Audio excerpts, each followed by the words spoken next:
Voidbreaker feels like Returnal's punishing loop and Titanfall 2's momentum had a demolition derby baby. Movement's buttery, telekinesis turns rubble into bullets, and the mod system lets you do reckless science. On the flip side, visual chaos can vary readability at times. Some sites feel off, and the odd early access floor says hi from below as you fall through it, or in my case, get penned in by ridiculous murder bots. If you've got PC Game Pass, it's a no-brainer to try right now. If you're buying outright, I would say it bounces between a strong purchase now or wishlist and watch. That said, I see nothing but serious upside potential for the title. Early access released on August 19th, 2025 on Steam for $17.99 US or your regional equivalent. Console versions are currently planned for 2026. If you're new here, hi, I'm Squid. I cover action and shooter titles here on the channel, and the rule here is maximum meaningful info with minimum reaction faces. Voidbreaker's loop is simple to describe and spicy to execute. Move fast, make rubble, throw rubble, cash in staggers, collect heals, repeat. The game wants you chaining slides, hops, and grinds to build speed, and then turn the area into ammo with telekinesis to throw exploding barrels and rubble that you've generated by the explosion from said exploding barrel. Boss fights are deliciously, hair-pullingly, addictively punishing, and require you to break marked structures to create the destruction debris that you then yeet at the boss and then ammo dump into its face. All the while playing The Floor is Lava, the home game. That could sound like a gimmick, but it's not. This is the spine of the combat, and it's good. If you play it like a standard shooter, you're gonna have a bad time. It will humble you. This is not one of those times that you can ADS and AD spam or QE spam. Tarkov people, you know who you are. And then there's the mod sandbox that's layered in on top of this. Think limitless combinations. I'm aware that sounds like hyperbole, but you can Tetris things together on top of your standard roguelite, intra-run variants to create things that are just obscene in the best way possible. Standouts for me here were mods to projectiles that cause them to explode on contact, but also bounce around off of the surface and create like explodey super ball mayhem, a destructibility that also drops bombs every time you break something, perk stacks that split duplicating missiles, and weird synergies that kind of make each run feel a little bit like a lab session made by an evil universe flubber scientist. It's kind of brain-bendingly great. Now, I have had a couple runs that I would consider kind of cursed just from a roguelite standpoint. But, I mean, that is kind of endemic and inherent to the genre, so I'm not super mad about it.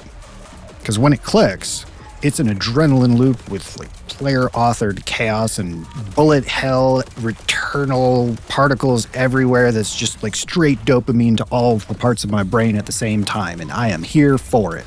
On that note, visually, Voidbreaker worships at the article of particles. Explosions, shards, debris, chef's kiss for spectacle. The trade-off here is clarity, though. During peak chaos, fast-moving enemies and teleporters can get kind of lost in the soup.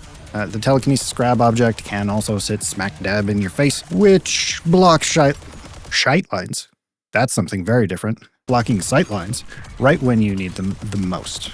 So realistically, if I had one point of feedback outside of fixing some bugs, I would suggest, take the telekinesis thing, move it just a little bit further to the left. Because not being able to see a giant chunk of my screen that's pretty close to the middle of the screen, inherently close to the reticle, that's annoying.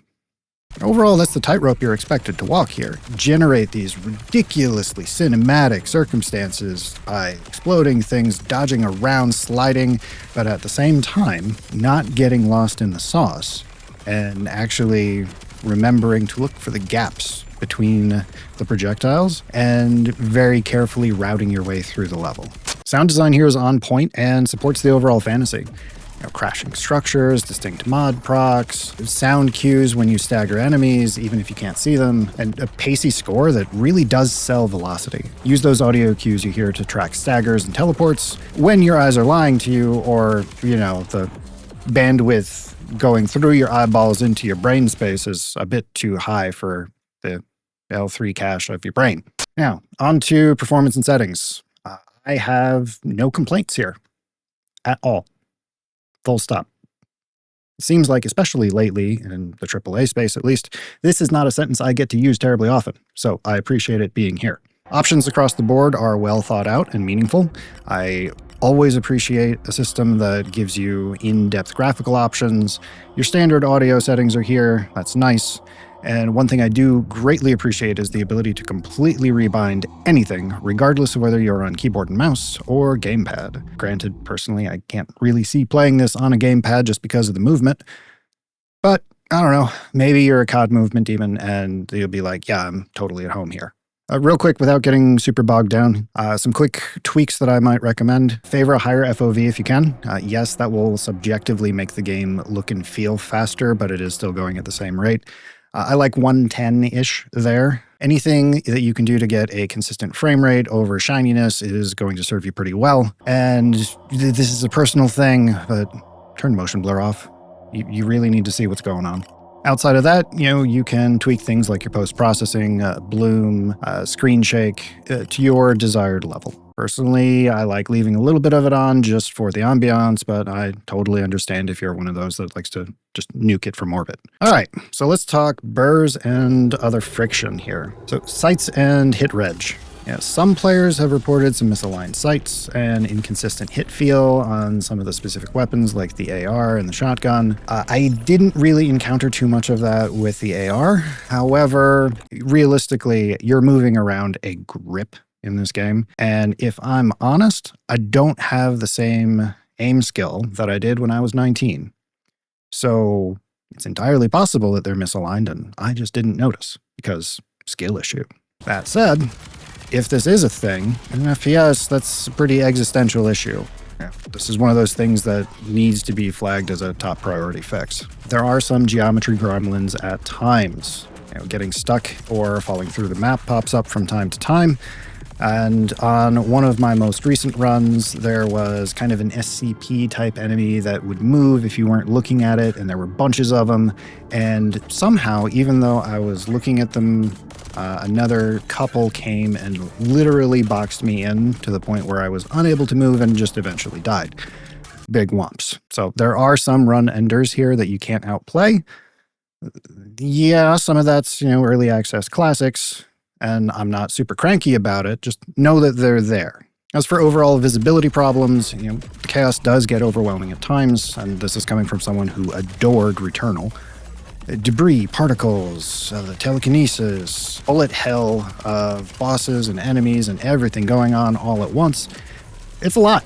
If you're the type to get overwhelmed easily, you're gonna have a bad time. But if you can train your brain to see the gaps between all of those things and flow between them, you'll be in heaven. The core fantasy here does kind of step on the clarity and difficulty spikes at times, but overall, it knows what it's about, and it commits to that aboutness, and I am a fan of anything that has conviction like that. As for overall balance, there are some builds I've seen so far that do kind of break the game. They're fun and hilariously over the top, but they do flatten out the difficulty, and sometimes your FPS, which makes runs potentially trivial and less interesting, and conversely, depending upon the upgrades you get, you might just be on the struggle bus that entire time. Again, that's kind of endemic to the roguelite genre, so I'm not gonna judge this one too harshly there. As a whole, the skill ceiling's high here, but in this case, the floor's a trampoline, so you're having fun about it. Now, if you look around online, this is popping up everywhere. And part of why this is getting so much hype right now is that it's a solo dev project from Daniel Stubbington. Same dev as Entropy Center. This is showing up day one on PC for Game Pass. It's reasonably priced on Steam, and it's already more well-polished than titles that are from markedly larger studios with a significantly higher price tag for a worse product. That combo, singular vision, zero friction access, this creates a huge curious player pool and goodwill buffer for those early access burrs and bugs that I mentioned earlier. Steam's reception launched sky high, and the roadmap's openly community-driven, with a 2026 1.0 target and console plans later next year. And if I'm honest, it's a nice counter-narrative and thumb in the eye to live service fatigue. One creator, clear scope, and tangible ownership. There's demonstrable accountability and feedback. And it feels really weird for me to be stoked about this, considering the bar, like this should be a baseline, but this is the shape of the market we occupy currently. Hooray. Now, as for the value shakeout and Burrito index, if you have PC Game Pass, go install it right now. Well, not right now. Finish the video first, because retention. Game Pass is literally built for this kind of figure it out together early access cycle. Now, if you're looking to buy it outright on Steam, if you love kinetic movement shooters, roguelite progression, you're tolerant of spicy particles and overwhelming screen space everything, and the occasional early access jank, yeah, $17.99 or your regional equivalent for early access, that's worth it to me. As for everybody else who isn't stoked about that genre of shooter, or you're not sure about it, or, once bitten, twice shy when it comes to early access, this is a wishlist and watch, or wishlist and wait for significant patches. The foundation's strong here. A readability pass, perhaps, and some of the bug fixes move this game from great to dangerous, and AAA needs to pay attention. Now, as for the Burrito index, at $17.99, that's 2 burritos. I would say right now I have already gotten 2 burritos worth of enjoyment out of this, and I would happily have paid $30 for this. 10 out of 10. No notes outside of fix your bugs. Like, I'm here for it. I'm playing it off stream when I'm not trying to make content. That says something. I've been looking for a title to scratch that Returnal and Titanfall itch. I didn't think I was going to get both of them at the same time, but here we are, and I'm stoked about it. Yes, go install it. It's good.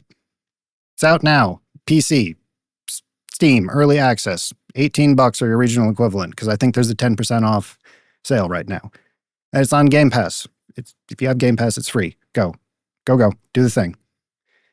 PS5 and Xbox Series versions are planned for 2026. I got nothing else. It's good. Go play it. If you want more reviews like this, clean, honest, zero fluff, hit the buttons. Do the thing. YouTube. If there's something I missed, or you have strong feelings, or you disagree with the clear amount of enthusiasm and stoke I have for the game, do the comment thing. Let's have a reasonably civil conversation in the comments, yeah?